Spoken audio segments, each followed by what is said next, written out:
de amor maior não há que doar a vida pelo irmão. Ecce homo, eis o homem, inocente, ele vai sofrer por causa dos pecadores. Condenado, ele haverá de entregar a sua vida em obediência ao Pai, por amor a todos nós. Ele haverá de morrer na cruz para nos libertar das escravidões maiores da morte, a escravidão do pecado. Assim, Deus amou o mundo, não poupou o seu Filho unigênito, mas o entregou pela salvação do mundo inteiro, para que nós tivéssemos vida, e vida em plenitude. Meus queridos irmãos, queridas irmãs, nós estamos aqui para nós voltarmos ao tempo. Estamos aqui para nós meditarmos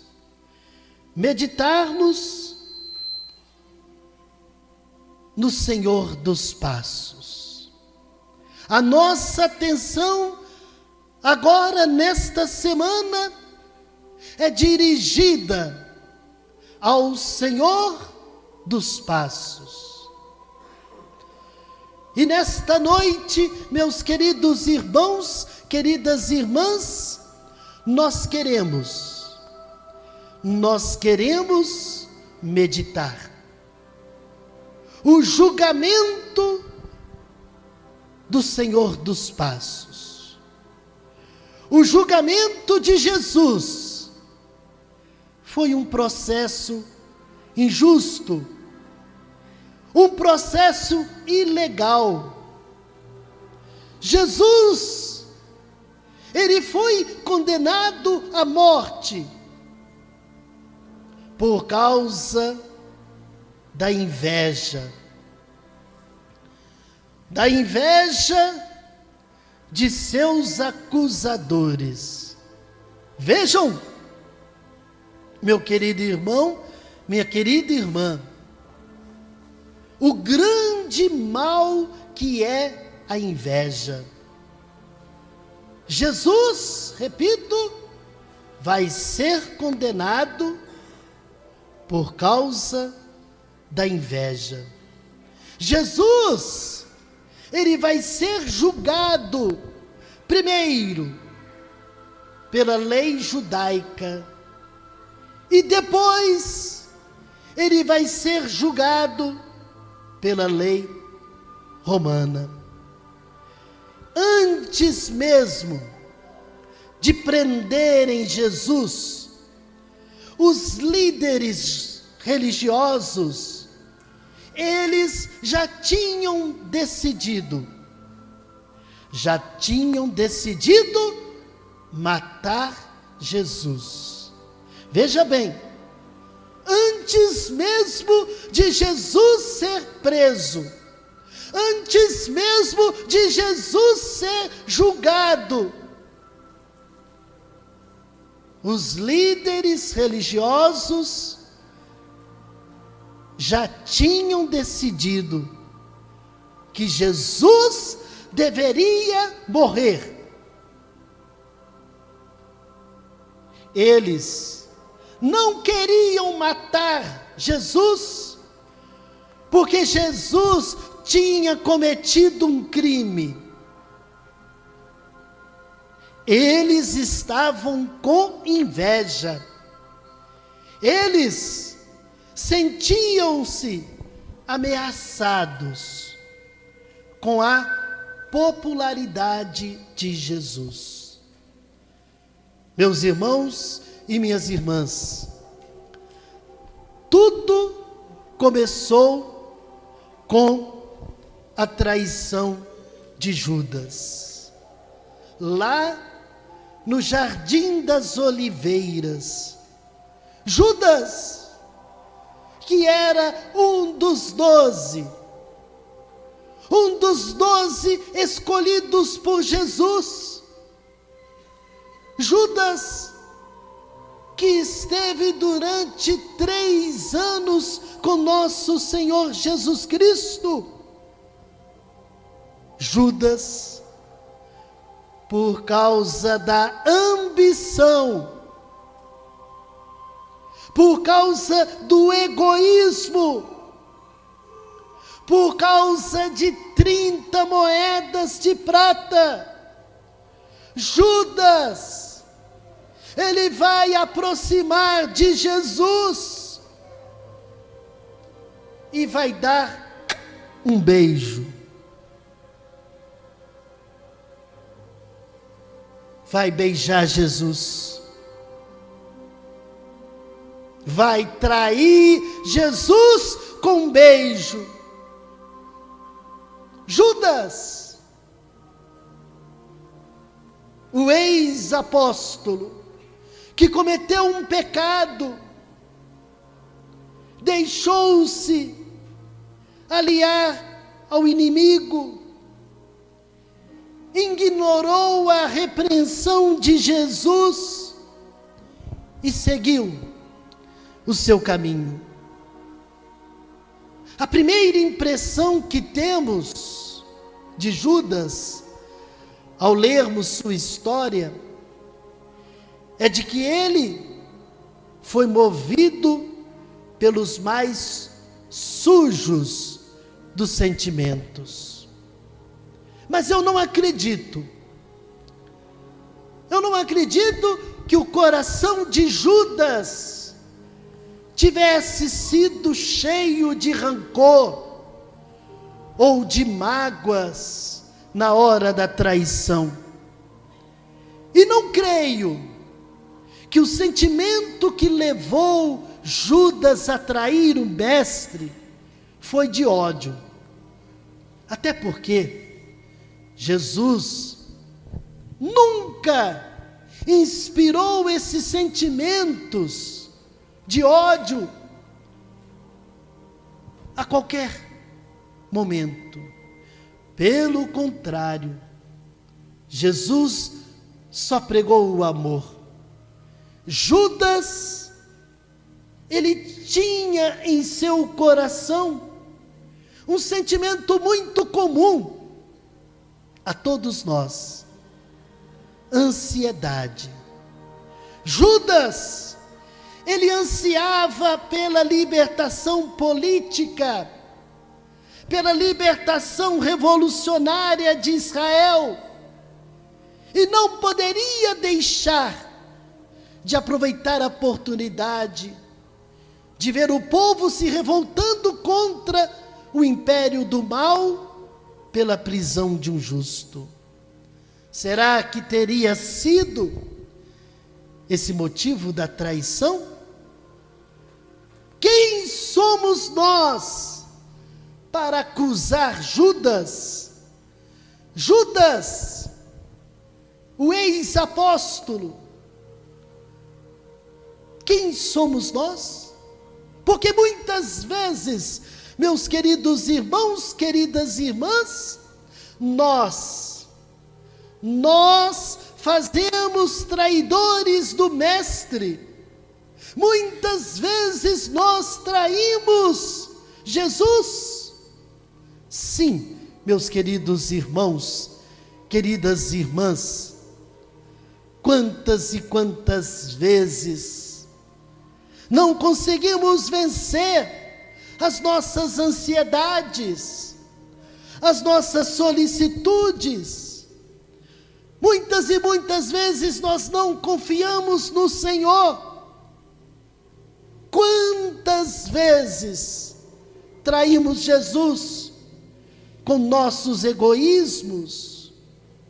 Quantas vezes traímos Jesus com nosso apego excessivo aos bens materiais? Quantas vezes traímos o Senhor com nossos apegos ao dinheiro, nossos apegos ao poder, a uma vida de prazeres desordenados? Meus queridos irmãos, minhas queridas irmãs, Jesus foi preso. E na noite em que Jesus foi preso, Jesus foi levado para a casa de Anás, o sogro do sumo sacerdote Caifás. Anás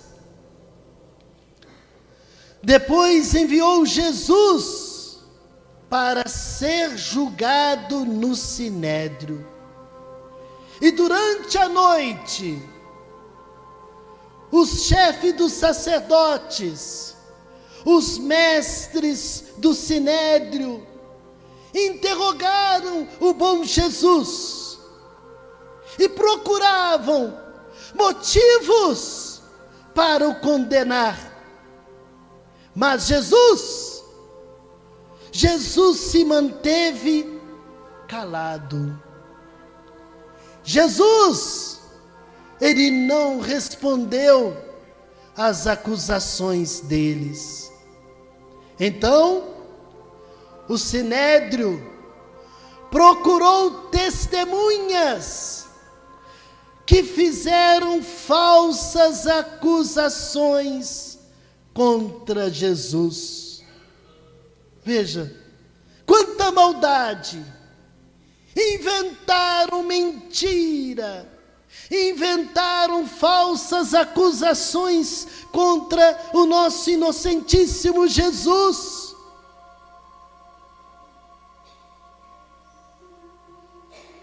Meus irmãos e minhas irmãs, quantas e quantas vezes nós levantamos acusações contra o próximo? Quantas e quantas vezes nós julgamos as pessoas? Quantas e quantas vezes nós apontamos o dedo? Quantas e quantas vezes nós falamos mal dos outros através da fofoca? Cuidemos da língua, meus amados irmãos, minhas amadas irmãs.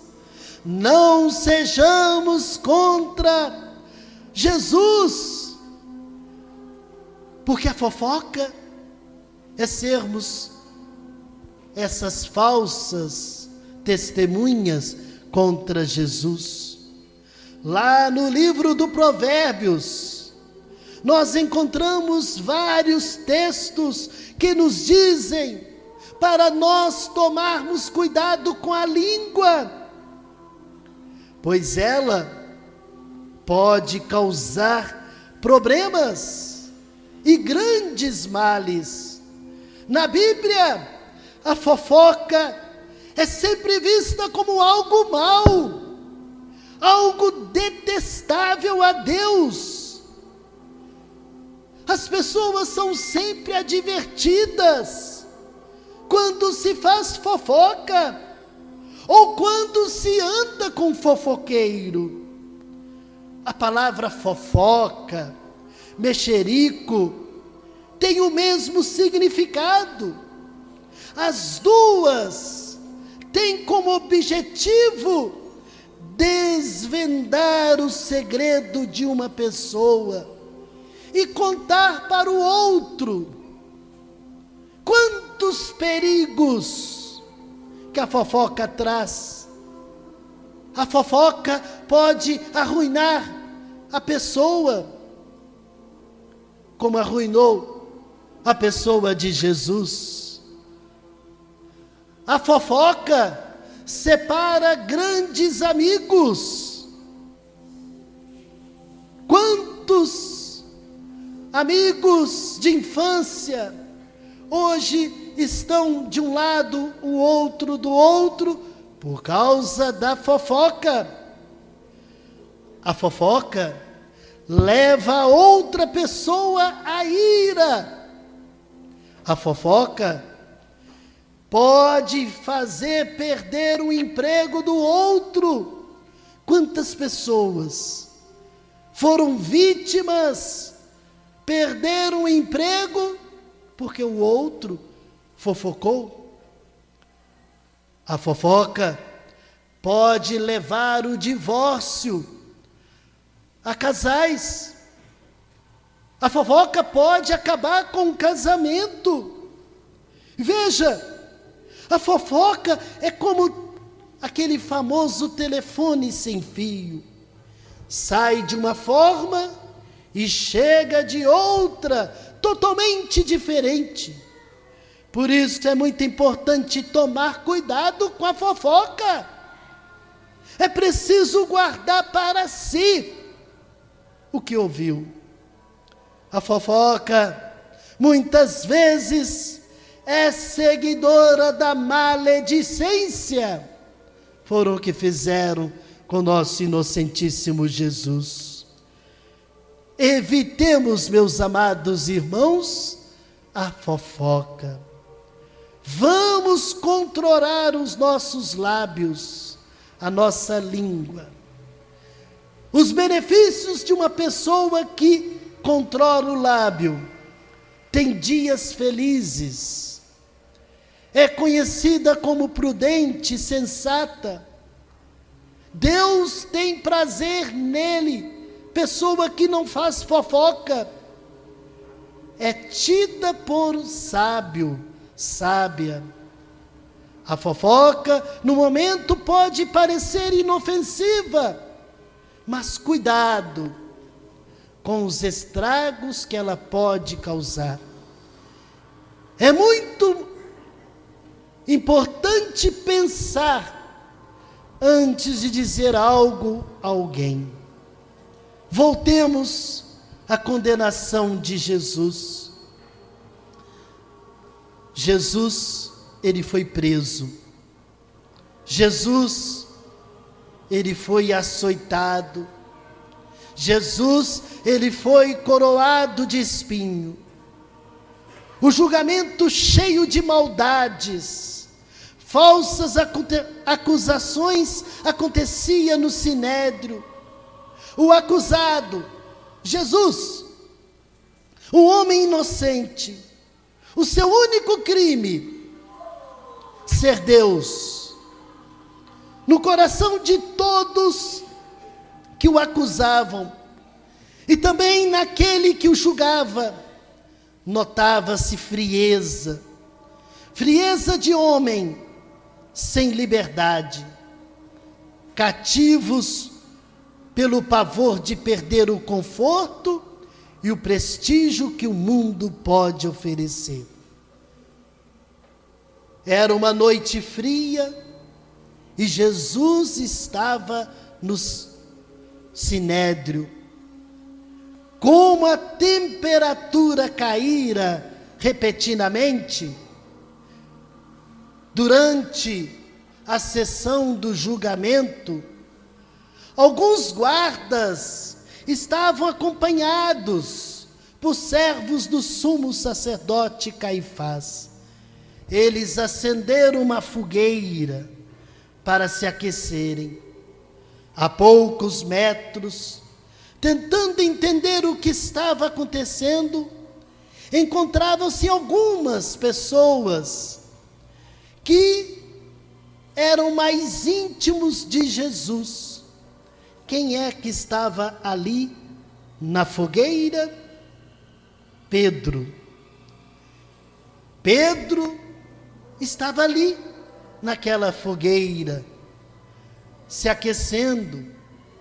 Ele que era um simples pescador, que havia deixado tudo para seguir Jesus, ele que vira muitos milagres realizados por Jesus, ele que havia dito: mestre, mesmo que todos te abandonem, eu nunca te abandonarei.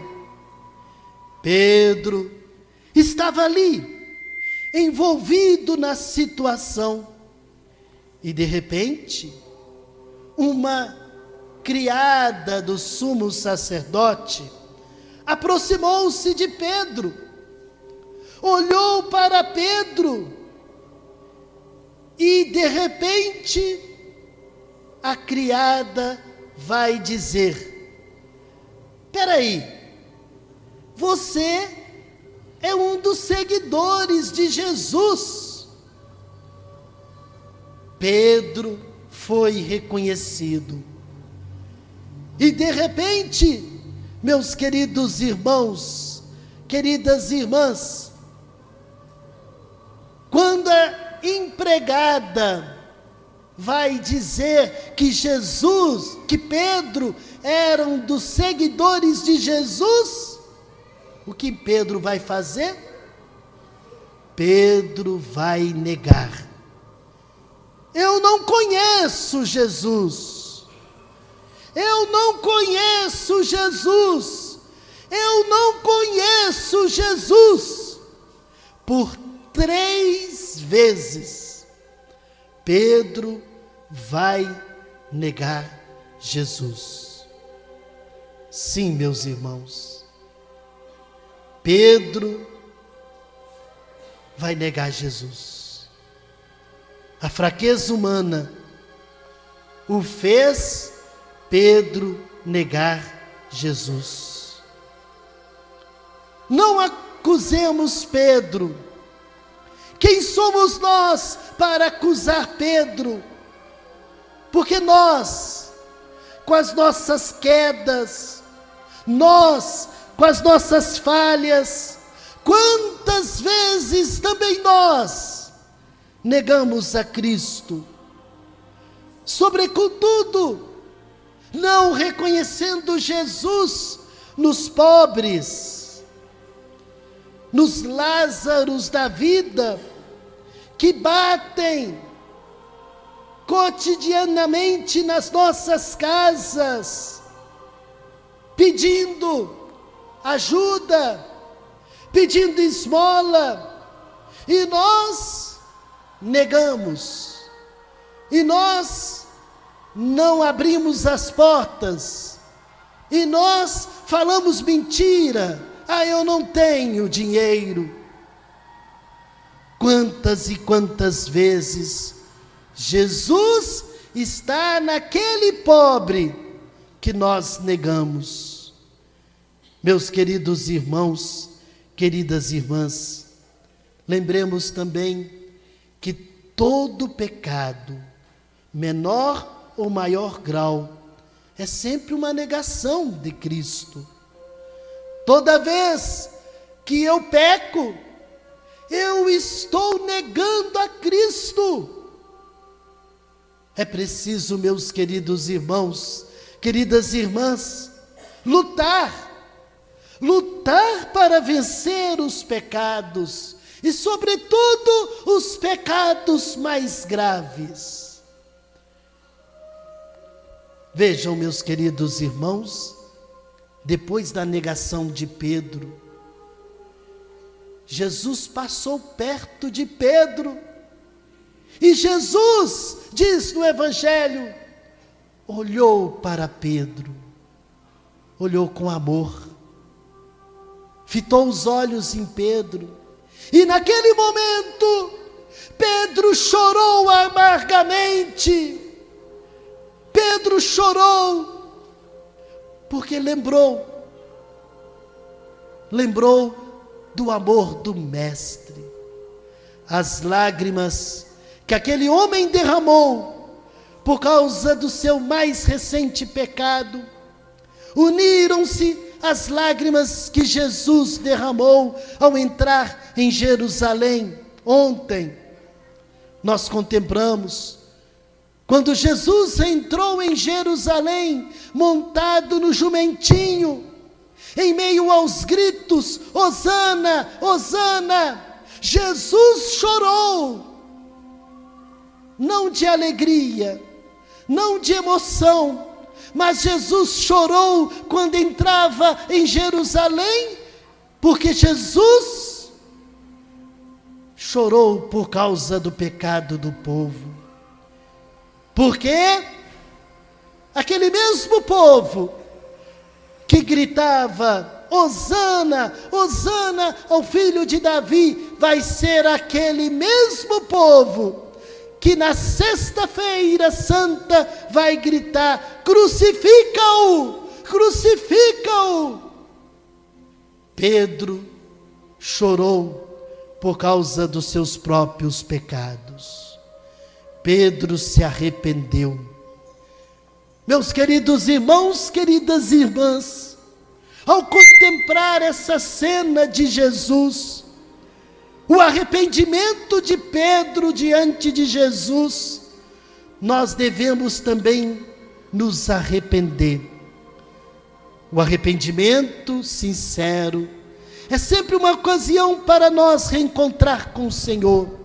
Embora Pedro tenha descido aos mais baixos patamares, haja vista a sua negação a Jesus, o seu arrependimento fez Pedro alçar a patamares ainda maiores do que encontrava o céu.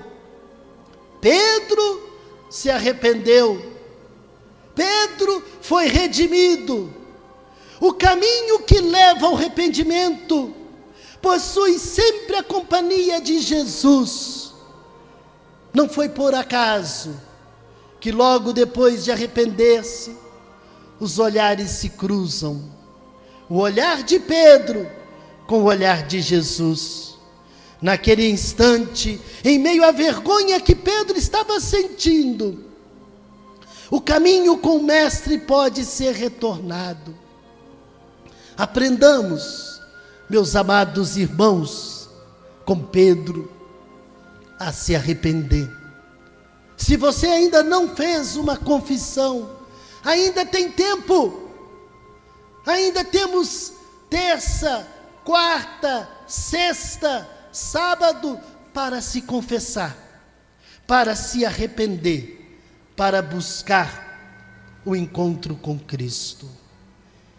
Meus queridos irmãos e irmãs, voltemos para a condenação de Jesus. De manhã cedo, já na sexta-feira santa, os líderes religiosos do povo vão levar a Jesus a Pilatos, o governador romano. Apenas Pilatos poderia ordenar a morte de Jesus. O Sinédrio não tinha esse direito. Então, para convencer Pilatos, os líderes judeus acusaram Jesus de promover a rebelião contra o Império Romano, proibindo pessoas de pagar impostos, se declarando rei. Mais uma outra falsa acusação. Vejam, meus queridos irmãos, queridas irmãs, os inimigos de Jesus, eles queriam que Jesus fosse morto. Então, com ódio, com vingança, contra alguém que só fez o bem, Jesus que só fazia o bem, curava os leprosos, os coxos, alimentava a multidão faminta, expulsava demônios, afugentava os males, anunciava a chegada do reino de Deus, o reino da verdade, da justiça, só pregava o amor, só pregava o perdão. E o que ele recebeu? Gritos de ódio, de vinganças. Os inimigos de Jesus atiçaram Pilatos para condenar Jesus à morte.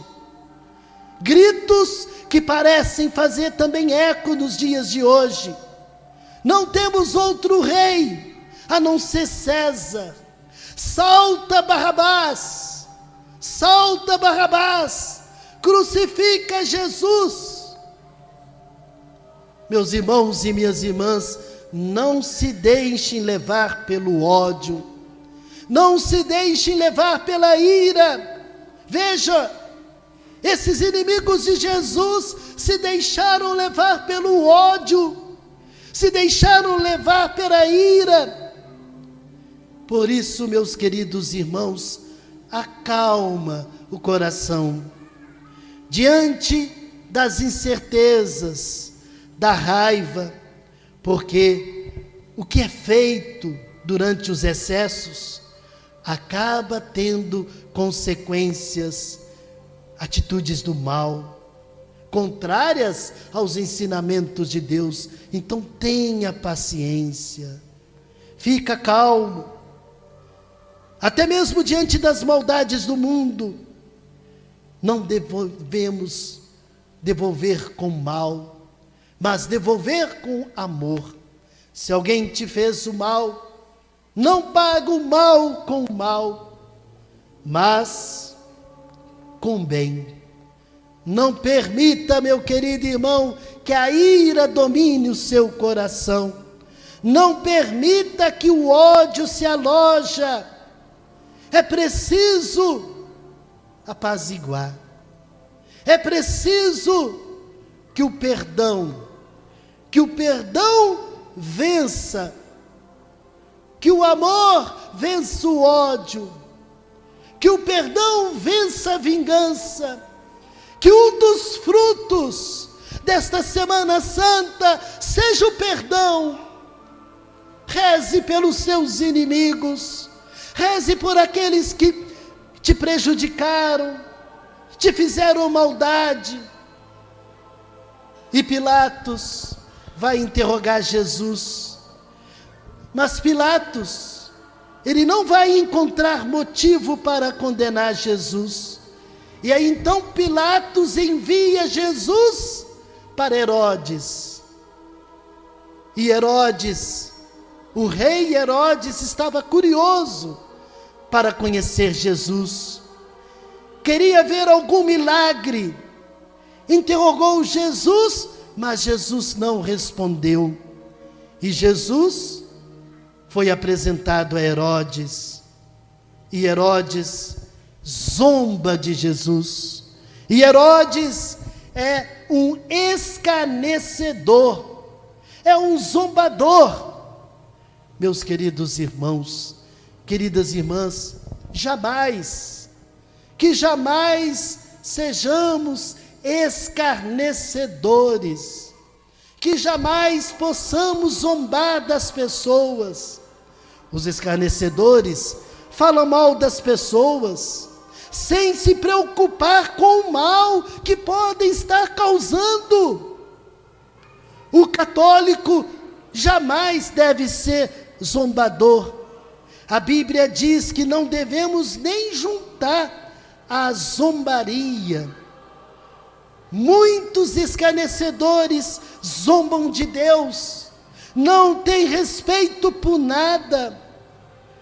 A Bíblia diz que os escarnecedores receberão castigo.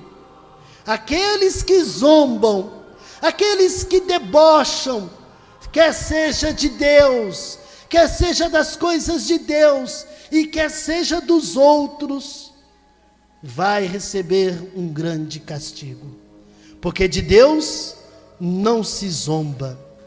Meus queridos irmãos, cuidado com quem você anda. Se você está perto de um zombador, procure mudar de assunto. Quando a conversa se vira para a zombaria, procura dizer que você não acha bem esse tipo de conversa, ou deixa a conversa, quando as pessoas vão para zombar um dos outros, deixa o outro falando, mas não dê lugar à zombaria. Mas Herodes, diante de Jesus, ele não condena Jesus. Herodes envia Jesus de novo a Pilatos.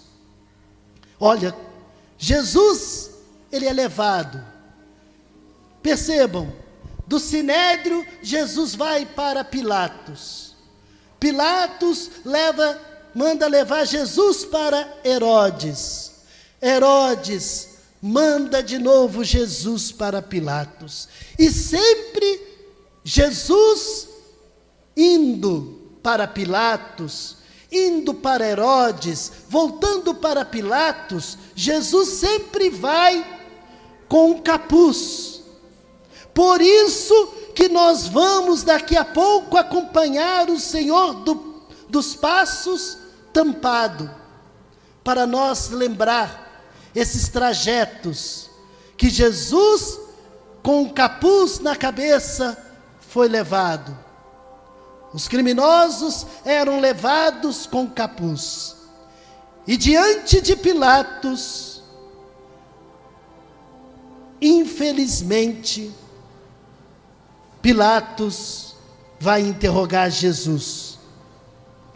Jesus diante de Pilatos, o encontro da inocência da força dominadora, do santo diante do pecador, da verdade e justiça divinas diante da falsidade.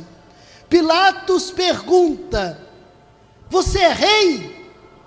E Jesus responde: o meu reino não é deste mundo.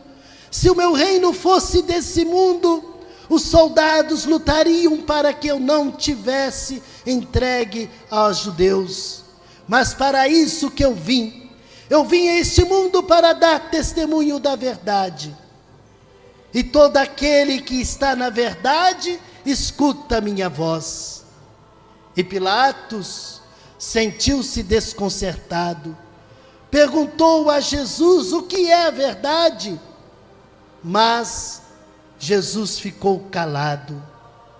Vejam, para Pilatos, a verdade eram as seguranças deste mundo, as legiões romanas, a riqueza, a glória, o gozo, o triunfo.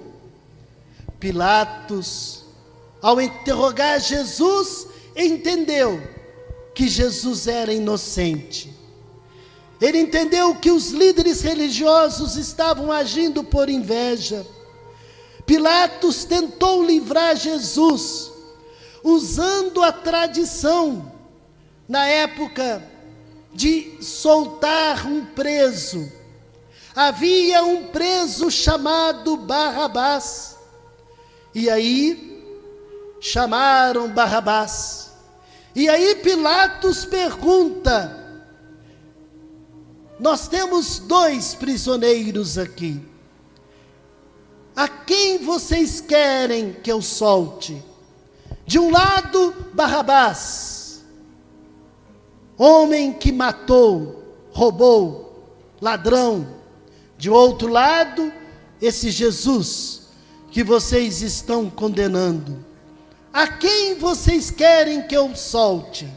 Barrabás ou Jesus? E infelizmente,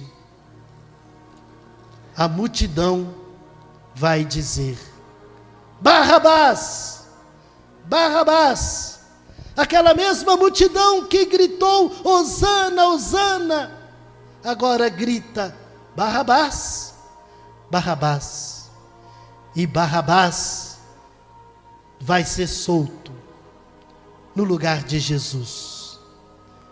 Voltando Pilatos, vendo Jesus flagelado, coberto com manto, Pilatos diz: eis o vosso rei. Pilatos, ele era um homem covarde. Covarde é aquela pessoa que não tem coragem de fazer coisas difíceis, perigosas, desagradáveis. Um covarde evita conscientemente situações desagradáveis, fazendo todo o possível para salvar a própria pele, sendo escravo do medo. Na Bíblia, covarde é geralmente associado à falta de coragem, falta de medo. Meus queridos irmãos, queridas irmãs, sejamos homens e mulheres corajosos, não sejamos como Herodes, pessoas covardes. Que nós possamos praticar o oposto de ser covardes, confiar em Deus, buscar a orientação, a força em Deus, enfrentar os desafios com coragem, com determinação, acreditar que Deus está do nosso lado, como esteve o divino Pai eterno do lado do seu Filho Jesus. Quantas e quantas vezes nós somos Pilatos, agimos covardemente, não defendendo a vida do justo, do inocente, do mais pobre, não defendendo a vida indefesa, até no ventre das mães, antes de nascer para esse mundo. Quantas vezes nos deixamos levar pelo respeito humano, nos acovardamos, quantas vezes não damos testemunhos da fé, quantas vezes deixamos levar pela indiferença, quantas e quantas vezes somos covardes, somos Herodes. E Herodes, apegado ao poder, paralisado pelo medo, diante do Filho de Deus, Pilatos vai lavar as mãos. Eu lavo as minhas mãos, dizendo que era inocente do sangue deste justo. Lavar as mãos é uma decisão com pouca ou nenhuma implicância moral, é descaso, é indiferença aos interesses pessoais, é uma certa comodidade. Quantas e quantas vezes também imitamos Pilatos, lavamos as nossas mãos, não cumprindo os nossos deveres cristãos na família, na comunidade, na sociedade, e vendo que o tumulto aumentava, Pilatos então vai dizer: ibis ad crucem, ibis ad crucem, serás condenado à cruz. Foi dada a sentença final, o veredito final. Jesus é condenado à morte de cruz, a pior de todas as mortes, o maior de todos os castigos, a cruz. Vejam, meus queridos irmãos, queridas irmãs, agora Jesus já está condenado. Tudo o que aconteceu no julgamento de Jesus foi injusto.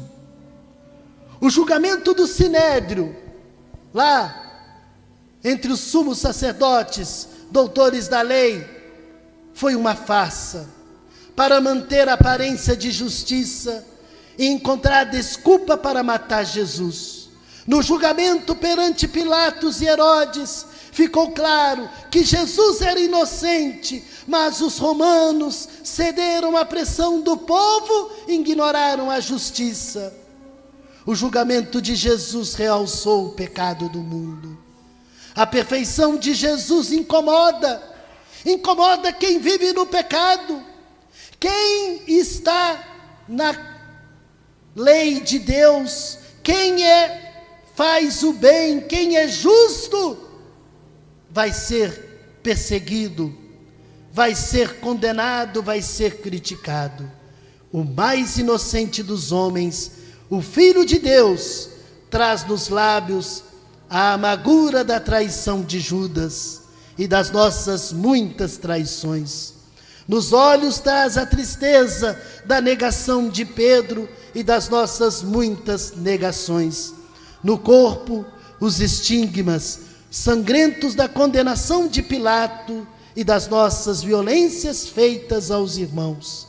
É por causa disso que Jesus vai subir ao Calvário com as cruzes a costas. O que estamos esperando, meus queridos irmãos? Pode ser essa talvez a nossa última Semana Santa desse mundo. Celebramos então contritos esse tempo especial. Que você, meu irmão, que você, minha irmã, ao contemplar essa condenação injusta de Jesus, que você possa sair deste sermão com o coração desejoso em mudar de vida. Que você agora, ao sair na procissão da condenação de Jesus, que você possa ir com Jesus, imaginando Jesus sendo levado, preso para a casa de Anás e Caifás. Jesus, ele vai coberto, para lembrar que ele vai como criminoso. Que você possa caminhar, seguindo o Senhor dos passos.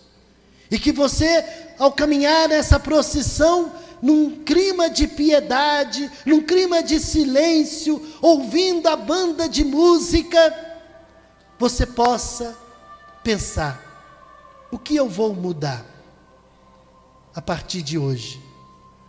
Porque Semana Santa não podemos sair mais os mesmos, mas temos que mudar, temos que nos converter. Que você, meu irmão, que você, minha irmã, possa olhar para a sua vida e se converter, porque é preciso mudança, é preciso conversão. Caminhemos, meus queridos irmãos, caminhemos com o Senhor dos passos, firmes, fortes, em nome do Pai, do Filho, do Espírito Santo. Amém. Vamos neste momento incensar